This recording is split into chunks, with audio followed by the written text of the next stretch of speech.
A cannon, plural, cannon or cannons, is a type of gun classified as artillery that launches a projectile using propellant. In the past, gunpowder was the primary propellant before the invention of smokeless powder in the 19th century. Cannon vary in caliber, range, mobility, rate of fire, angle of fire, and firepower.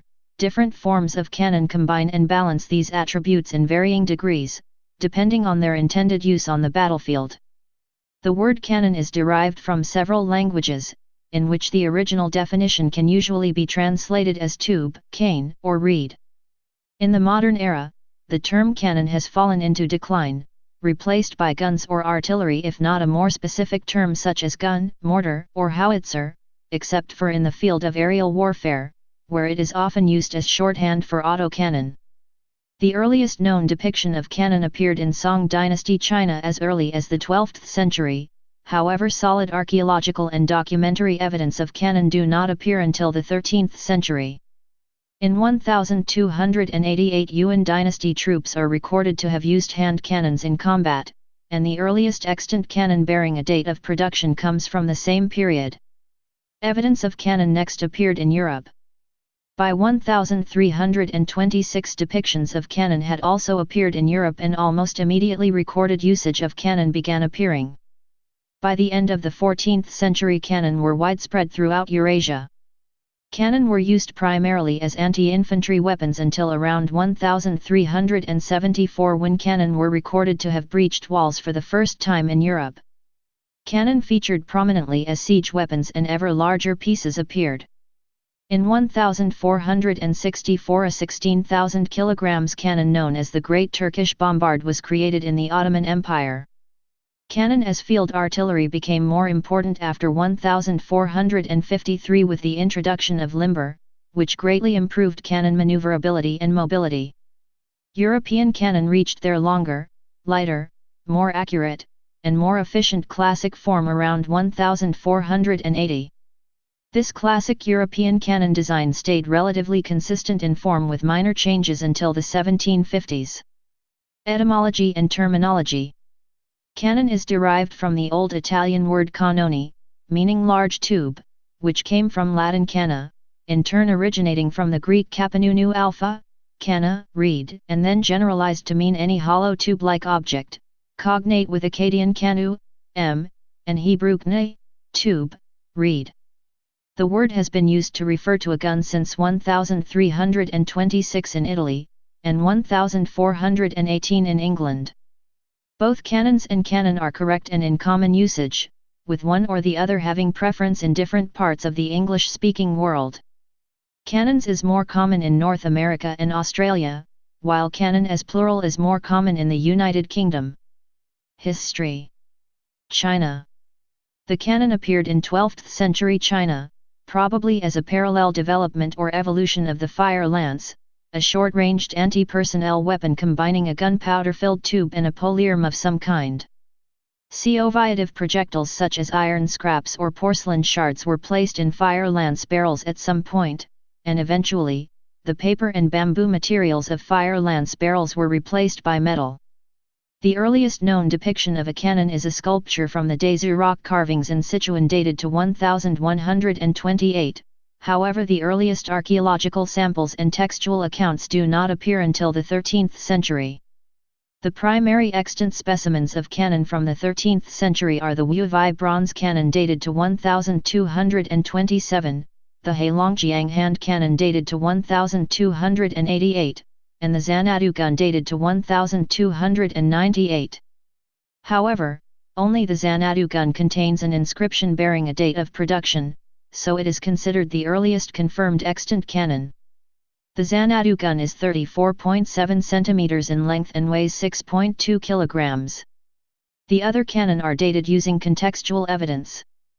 The Heilongjiang hand cannon is also often considered by some to be the oldest firearm since it was unearthed near the area where the history of Yuan reports a battle took place involving hand cannon. According to the history of Yuan, in 1288, a Jurchen commander by the name of Li Ting led troops armed with hand cannon into battle against the rebel Prince Nian. Chen Bingying argues there were no guns before 1259, while Dang Xiaoshan believes the Wuwei gun and other Western Xia era samples point to the appearance of guns by 1220, and Stephen Haw goes even further by stating that guns were developed as early as 1200. Sinologist Joseph Needham and Renaissance siege expert Thomas Arnold provide a more conservative estimate of around 1280 for the appearance of the true cannon. Whether or not any of these are correct, it seems likely that the gun was born sometime during the 13th century. References to cannon proliferated throughout China in the following centuries. Cannon featured in literary pieces.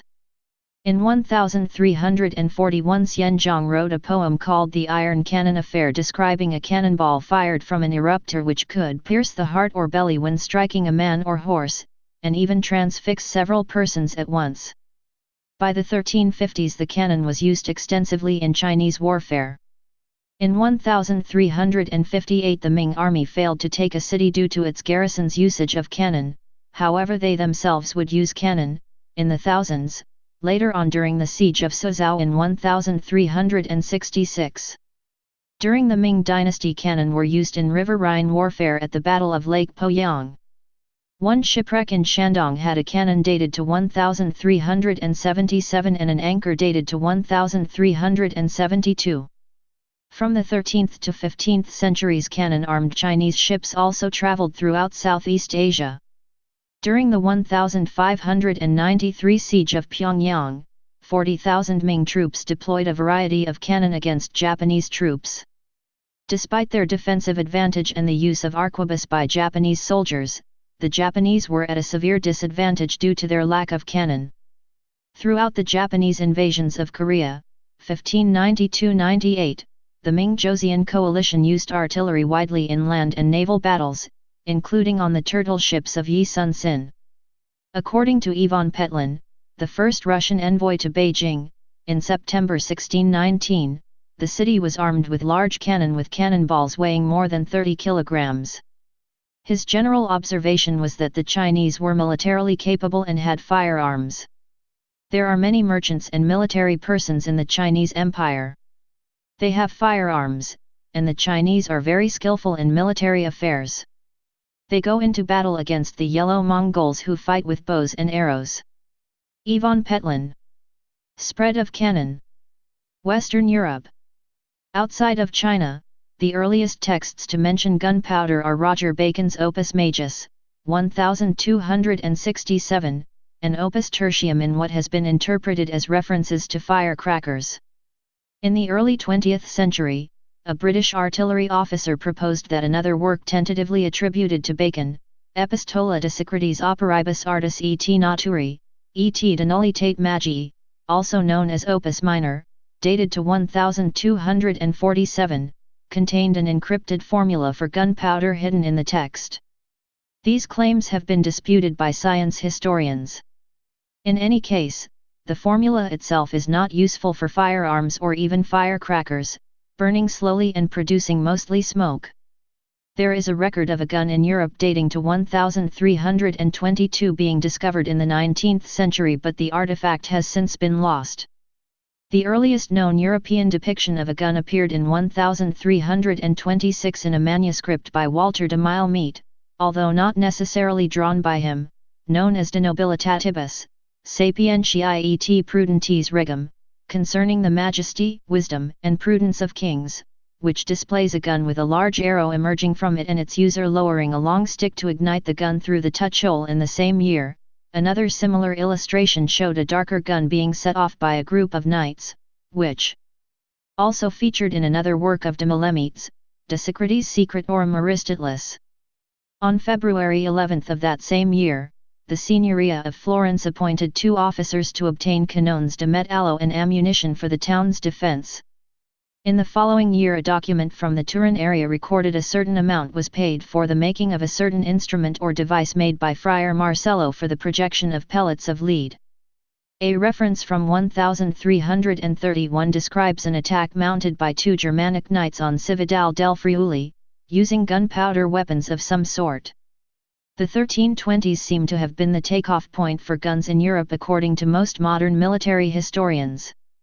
Scholars suggest that the lack of gunpowder weapons in a well-traveled Venetian's catalogue for a new crusade in 1321 implies that guns were unknown in Europe up until this point, further solidifying the 1320 mark. However, more evidence in this area may be forthcoming in the future.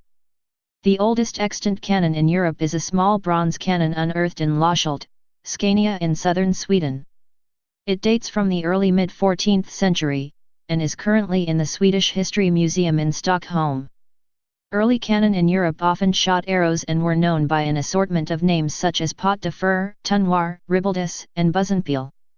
The ribaldus, which shot large arrows and simplistic grapeshot, were first mentioned in the English Privy Wardrobe accounts during preparations for the Battle of Crécy, between 1345 and 1346. The Florentine Giovanni Villani recounts their destructiveness, indicating that by the end of the battle, the whole plain was covered by men struck down by arrows and cannon balls. Similar cannon were also used at the Siege of Calais, 1346–47, although it was not until the 1380s that the Ribotacon clearly became mounted on wheels. Islamic world. Solid documentary evidence of cannon appeared in the Middle East around the 1360s, however some historians consider the arrival of the cannon there to be far earlier. According to historian Ahmad Y. al-Hassan, during the Battle of Ain Jalut in 1260, the Mamluks used cannon against the Mongols. He claims that this was the first cannon in history and used a gunpowder formula almost identical to the ideal composition for explosive gunpowder. He also argues that this was not known in China or Europe until much later. Hassan further claims that the earliest textual evidence of cannon is from the Middle East, based on earlier originals which report handheld cannon being used by the Mamluks at the Battle of Ain Jalut in 1260. However, Hassan's claims have been refuted by other historians such as David Ayalon, Iqtidar Alam Khan, Joseph Needham, Tonio Andrade, and Gabor Agustin. Khan argues that it was the Mongols who introduced gunpowder to the Islamic world, and believes cannons only reached Mamluk Egypt in the 1370s. According to Needham, the term midfa, dated to textual sources from 1342 to 1352, did not refer to true handguns or bombards, and contemporary accounts of a metal barrel cannon in the Islamic world do not occur until 1365. Similarly, Andrade dates the textual appearance of cannon in Middle Eastern sources to the 1360s. Gabor Agustin and David Ayalon believe the Mamluks had certainly used siege cannon by the 1360s, but earlier uses of cannon in the Islamic world are vague, with a possible appearance in the Emirate of Granada by the 1320s and 1330s, however evidence is inconclusive. Ibn Khaldun reported the use of cannon as siege machines by the Marinid Sultan Abu Yaqub Yusuf at the siege of Sijil Mesa in 1274. The passage by Ibn Khaldun on the Marinid siege of Sijil Masa in 1274 occurs as follows: installed siege engines, and gunpowder engines, which project small balls of iron. These balls are ejected from a chamber, placed in front of a kindling fire of gunpowder. This happens by a strange property which attributes all actions to the power of the Creator. However, the source is not contemporary and was written a century later, around 1382. Its interpretation has been rejected as anachronistic by most historians, who urge caution regarding claims of Islamic firearms use in the 1204–1324 period, as late medieval Arabic texts used the same word for gunpowder, naft, as they did for an earlier incendiary, naphtha. Augustine and Peter Pitton note that in the 1204–1324 period, late medieval Arabic texts used the same word for gunpowder, naft, that they used for an earlier incendiary, naphtha. Needham believes Ibn Khaldun was speaking of fire lances rather than hand cannon. References to early use of firearms in Islamdom, 1204, 1248, 1274, 1258–60, 1303 and 1324, must be taken with caution since terminology used for gunpowder and firearms in late medieval Arabic sources is confused. Furthermore, most of these testimonies are given by later chroniclers of the 15th century whose use of terminology may have reflected their own time rather than that of the events they were writing about. Gabor Agostin. The Ottoman Empire in particular made good use of cannon as siege artillery. 68 supersized bombards were used by Mehmed the Conqueror to capture Constantinople in 1453. Jim Bradbury argues that Urban, a Hungarian cannon engineer, introduced this cannon from Central Europe to the Ottoman realm. According to Paul Hammer, however, it could have been introduced from other Islamic countries which had earlier used cannon. These cannon could fire heavy stone balls a mile, and the sound of their blast could reportedly be heard from a distance of 10 miles, 16 kilometers. Shkadaran historian Marin Barlady discusses Turkish bombards at length in his book De Obsidian Skadarency, 1504, describing the 1478-79 siege of Shkodra in which 11 bombards and 2 mortars were employed. The similar Dardanelles guns, for the location, were created by Munir Ali in 1464 and were still in use during the Anglo-Turkish War, 1807–09. These were cast in bronze into 2 parts, the chase, the barrel, and the breech, which combined weighed 18.4 tons. The 2 parts were screwed together using levers to facilitate moving it. Fathullah Shirazi, a Persian inhabitant of India who worked for Akbar in the Mughal Empire, developed a volley gun in the 16th century. Korea, Japan, and Southeast Asia. The Korean kingdom of Joseon started producing gunpowder in 1374 and cannon by 1377. In Southeast Asia cannon appeared first in Ivit by 1390 at the latest. Japan did not acquire a cannon until 1510 when a monk brought one back from China, and did not produce any in appreciable numbers. Eastern Europe. Documentary evidence of cannon in Russia does not appear until 1382 and they were used only in sieges, often by the defenders. It was not until 1475 when Ivan III established the first Russian cannon foundry in Moscow that they began to produce cannon natively. Later on large cannon were known as bombards, ranging from 3 to 5 feet in length and were used by Dubrovnik and Kotar in defense during the later 14th century. The first bombards were made of iron, but bronze became more prevalent as it was recognized as more stable and capable of propelling stones weighing as much as 45 kilograms, 99 pounds. Around the same period, the Byzantine Empire began to accumulate its own cannon to face the Ottoman Empire, starting with medium-sized cannon 3 feet, 0.91 m, long and of 10 in caliber. The earliest reliable recorded use of artillery in the region was against the Ottoman siege of Constantinople in 1396, forcing the Ottomans to withdraw. The Ottomans acquired their own cannon and laid siege to the Byzantine capital again in 1422. By 1453, the Ottomans used 68 Hungarian-made cannon for the 55-day bombardment of the walls of Constantinople, hurling the pieces everywhere and killing those who happened to be nearby. The largest of their cannon was the Great Turkish Bombard, which required an operating crew of 200 men and 70 oxen, and 10,000 men to transport it. Gunpowder made the formerly devastating Greek fire obsolete, and with the final fall of Constantinople, which was protected by what were once the strongest walls in Europe on May 29, 1453, it was the end of an era in more ways than one. Early modern period. By the 16th century, cannon were made in a great variety of lengths and bore diameters, but the general rule was that the longer the barrel, the longer the range. Some cannon made during this time had barrels exceeding 10 feet, 3.0 m, in length, and could weigh up to 20,000 pounds, 9,100 kilograms. Consequently, large amounts of gunpowder were needed, to allow them to fire stone balls several hundred yards. By mid-century, European monarchs began to classify cannon to reduce the confusion. Henry II of France opted for 6 sizes of cannon, but others settled for more. The Spanish used 12 sizes, and the English 16.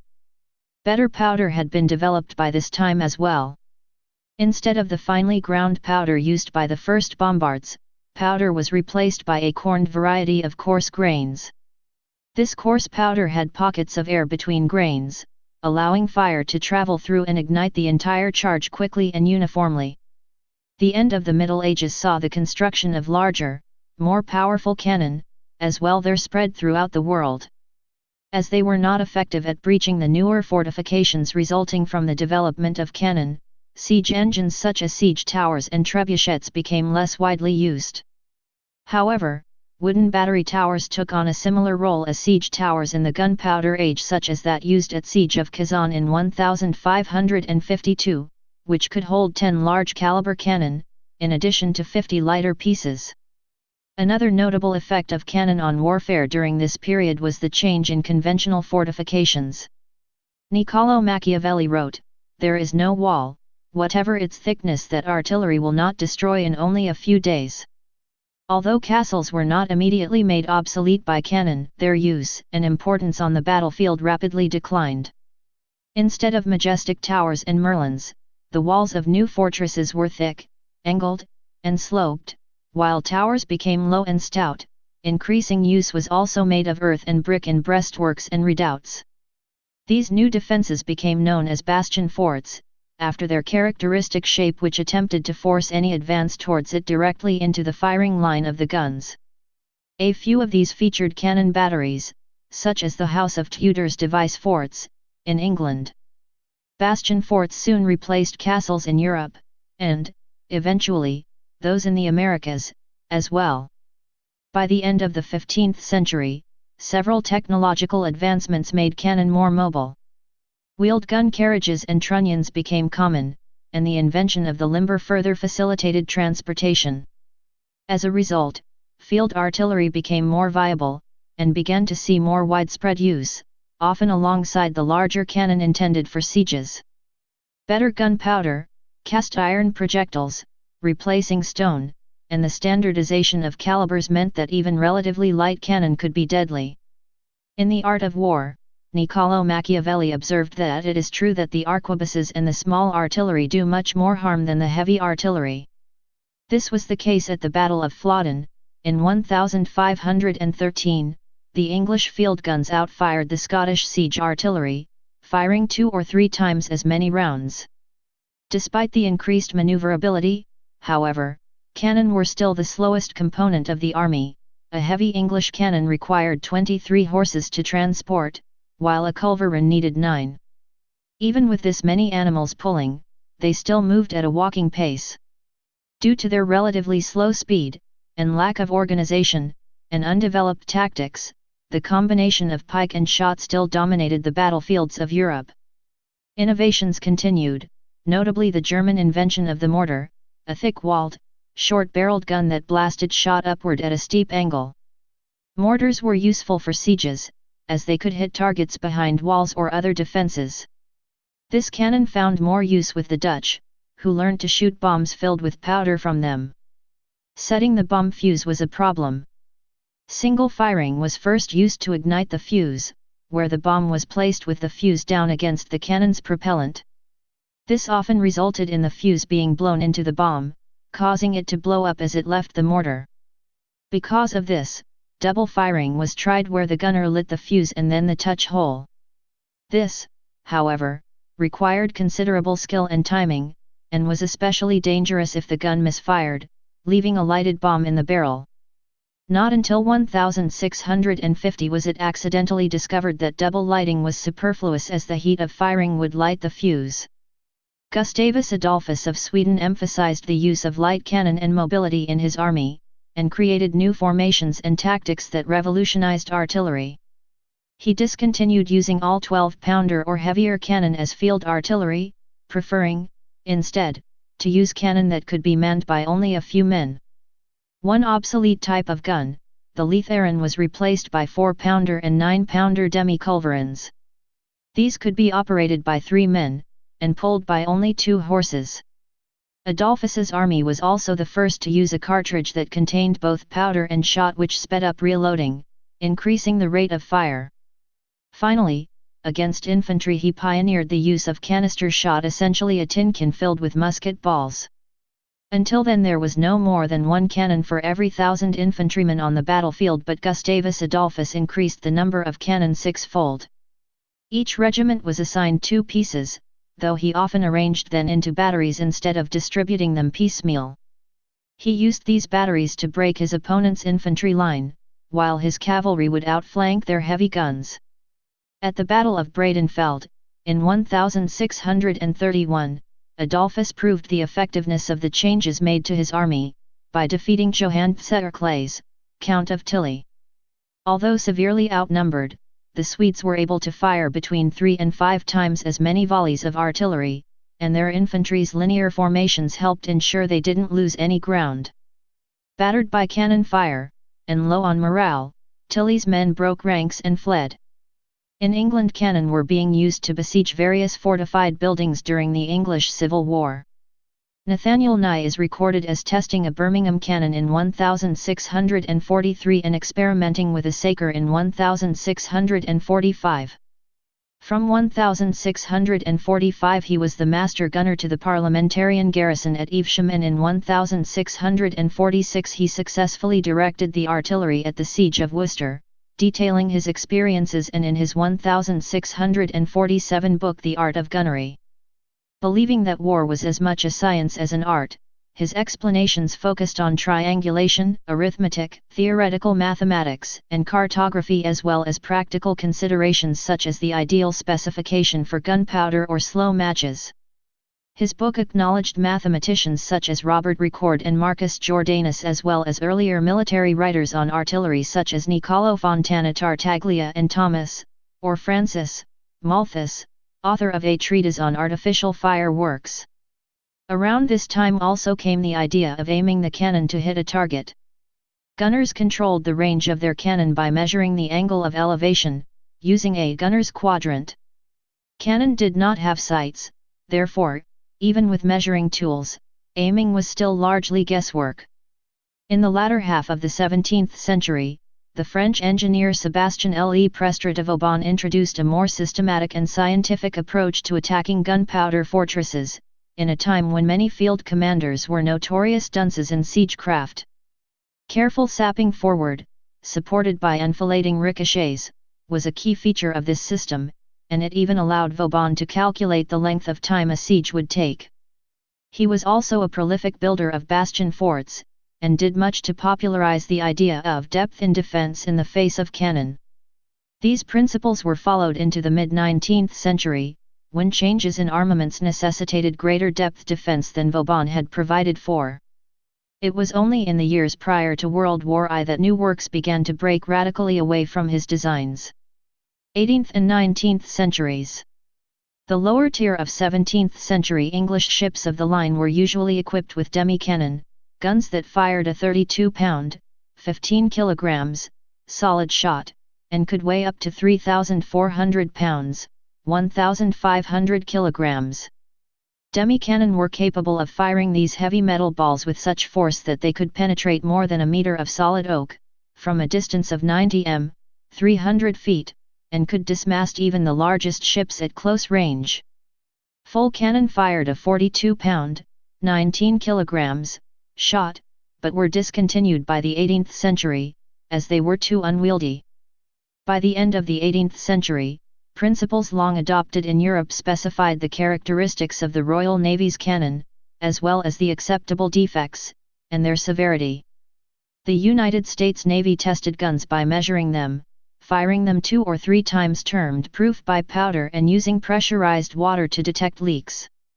The carronade was adopted by the Royal Navy in 1779.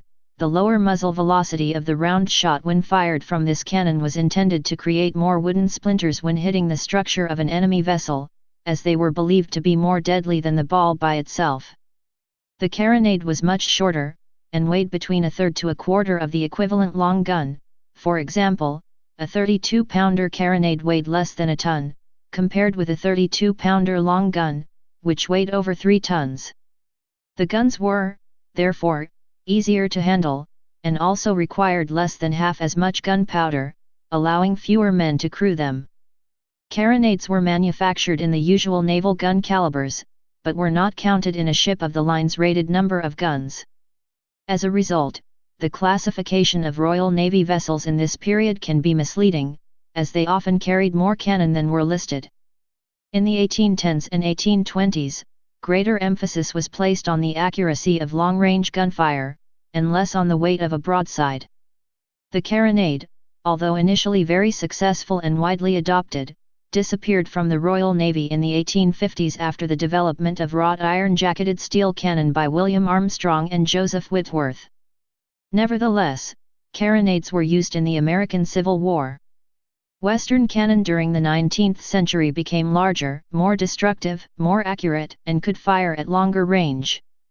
One example is the American 3-inch, 76 mm, wrought iron, muzzle-loading rifle, or Griffin gun, usually called the 3-inch ordnance rifle, used during the American Civil War, which had an effective range of over 1.1 miles, 1.8 kilometers. Another is the smoothbore 12-pounder Napoleon, which originated in France in 1853 and was widely used by both sides in the American Civil War. This cannon was renowned for its sturdiness, reliability, firepower, flexibility, relatively lightweight, and range of 1,700 m, 5,600 feet. Cannon were crucial in Napoleon's rise to power, and continued to play an important role in his army in later years. During the French Revolution, the unpopularity of the Directory led to riots and rebellions. When over 25,000 royalists led by General Danican assaulted Paris, Paul Barras was appointed to defend the capital. Outnumbered 5-1 and disorganized, the Republicans were desperate. When Napoleon arrived, he reorganized the defenses but realized that without cannon the city could not be held. He ordered Joachim Murat to bring the guns from the Sablons Artillery Park. The major and his cavalry fought their way to the recently captured cannon, and brought them back to Napoleon. When Danican's poorly trained men attacked, on 13 Vendémiaire, 1795 October 5, 1795, in the calendar used in France at the time, Napoleon ordered his cannon to fire grape shot into the mob, an act that became known as the whiff of grape shot. The slaughter effectively ended the threat to the new government, while, at the same time, made Bonaparte a famous and popular public figure. Among the first generals to recognize that artillery was not being used to its full potential, Napoleon often massed his cannon into batteries and introduced several changes into the French artillery, improving it significantly and making it among the finest in Europe. Such tactics were successfully used by the French, for example, at the Battle of Friedland, when 66 guns fired a total of 3,000 round shot and 500 rounds of grape shot, inflicting severe casualties to the Russian forces, whose losses numbered over 20,000 killed and wounded, in total. At the Battle of Waterloo, Napoleon's final battle, the French army had many more artillery pieces than either the British or Prussians. As the battlefield was muddy, recoil caused cannons to bury themselves into the ground after firing, resulting in slow rates of fire, as more effort was required to move them back into an adequate firing position. Also, round shot did not ricochet with as much force from the wet earth. Despite the drawbacks, sustained artillery fire proved deadly during the engagement, especially during the French cavalry attack. The British infantry, having formed infantry squares, took heavy losses from the French guns, while their own cannon fired at the cuirassiers and lancers, when they fell back to regroup. Eventually, the French ceased their assault, after taking heavy losses from the British cannon and musket fire. The practice of rifling casting spiraling lines inside the cannon's barrel was applied to artillery more frequently by 1855, as it gave cannon projectiles gyroscopic stability, which improved their accuracy. One of the earliest rifled cannon W. Please subscribe and thanks for watching.